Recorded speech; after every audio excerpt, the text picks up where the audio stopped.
There is discrimination in this world, and slavery and slaughter and starvation.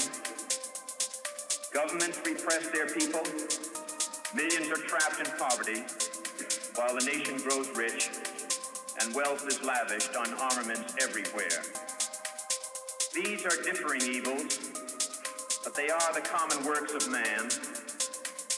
They reflect the imperfection of human justice, the inadequacy of human compassion, our lack of sensibility towards the suffering of our fellows.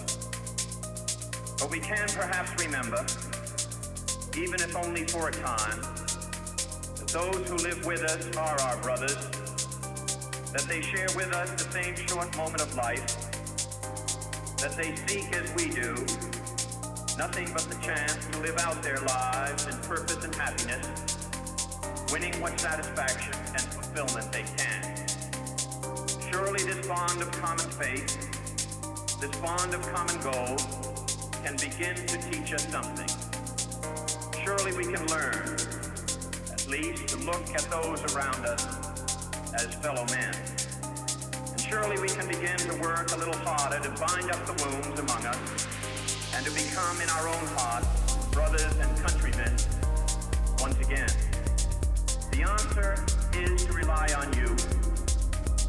Not a time of life, but a state of mind, a temper of the will, a quality of imagination, a predominance of courage over timidity, of the appetite for adventure over the love of ease. The cruelty and obstacles of this swiftly changing planet will not yield to the obsolete dogmas and outworn slogans. They cannot be moved by those who cling to a present that is already dying, who prefer the illusion of security to the excitement and danger that come with even the most peaceful progress. It is a revolutionary world we live in, and this generation at home and around the world has thrust upon it a greater burden of responsibility than any generation that has ever lived. Some believe there is nothing one man or one woman can do against the enormous array of the world's ills. Yet many of the world's great movements of thought and action have flowed from the work of a single man. A young monk began the Protestant Reformation. A young general extended an empire from Macedonia to the borders of the earth. A young woman reclaimed the territory of France. It was a young Italian explorer who discovered the New World. And the 32-year-old Thomas Jefferson reclaimed that all men are created equal. These men move the world, and so can we all.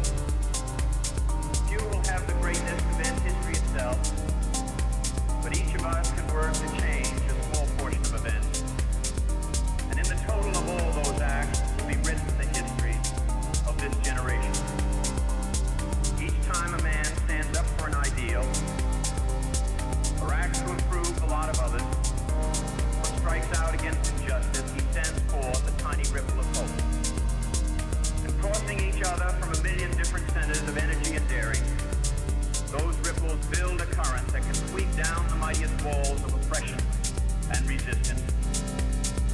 Few are willing to brave the disapproval of their fellows, the censure of their colleagues, the wrath of their society.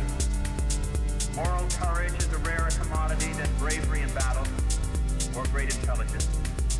Yet it is the one essential, vital quality for those who seek to change a world that yields most painfully change.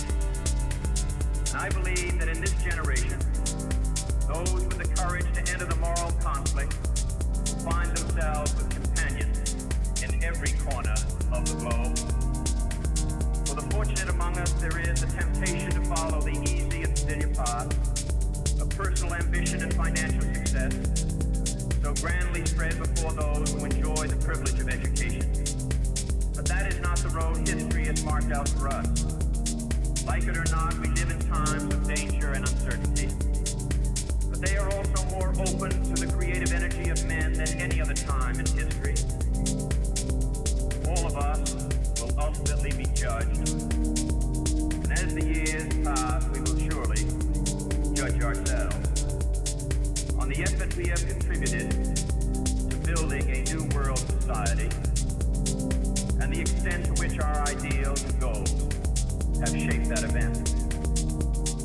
Our future may lie beyond our vision, but it is not completely beyond our control.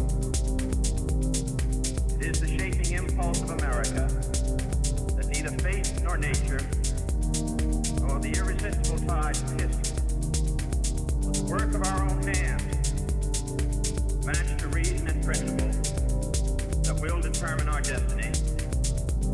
There is pride in that, even arrogance, but there is also experience and truth.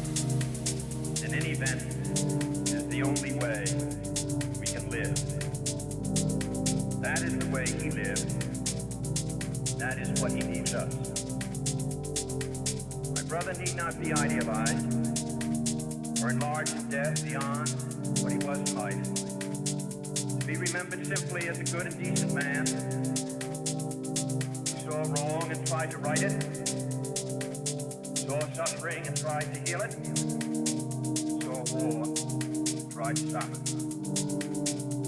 Those of us who loved him and who take him to his rest today pray that what he was to us, what he wished for others, will someday come to pass for all the world.